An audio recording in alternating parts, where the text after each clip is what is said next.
xaflad ballaaran oo si weyn loo soo agaasimay ayaa maanta lagu qabtay magaaladani Gaarisa.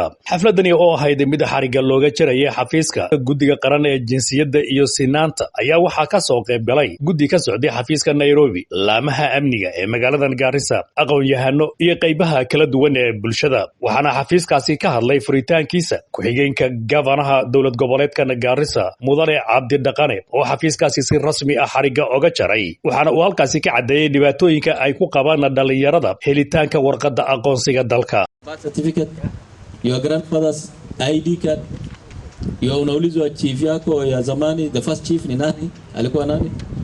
Sijui Garissa iko na barabara ngapi? Some of these things bana regional commissioner. Hata sisi bana tuko hapa. Na Kenya ni yetu sote, si ndio?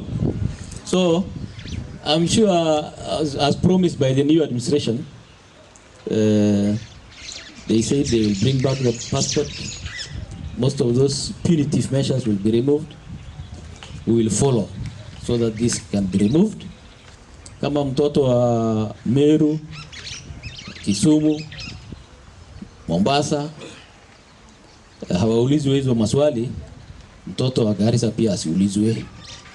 Hata sisi tupewe ID within the same day, passport within the same day. So I think with those few remarks, tangu ni kusema we thank the national government and the commissions here for bringing service close to our people. Tunashukuru sana sana sana, na tutasupport all commissions. Will complement the work of the national government here.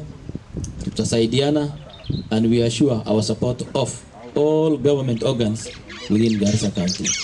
Thank you so much. It's Access to Information Act. It's a right of every Kenyan. So as Garissa, we will make readily available the information within our reach for our public, our citizens, our people, our community to access. Mudane Cabdi Dhaqane ayaa intaasi ku daray sababta maanta loo furay xafiiskani, taasoo uu ku macneeyay inuu yahay mid ka shaqayn doono danaha shacabka ku dhaqan ismaamulkani Gaarisa. Xafiiska oo la dhaho xafiiskii Ombudsman oo shaqadiis ay tahay in dadka dacwada ay keensadaan. Dacwadaas oo ka imaan karto shaqooyinka laga qabto xafiisyaha dawladda.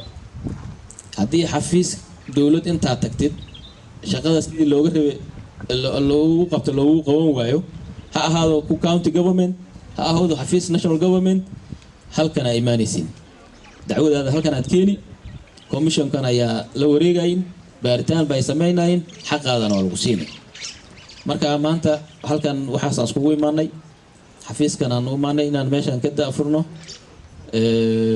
maxaana maaragtay shacabka ayaa loogu danaynhayaa.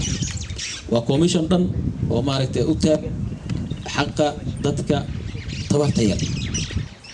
Marka haddaad xafiis intaad tagtid sidii la rabay lagugu shaqaynayo, xafiis county ha ahaado, xafiis national government ha ahaado, halkan imaaw, iska diiwaangeli, complaint ka keenso, insha Allah taala waxa waa laga qabanay.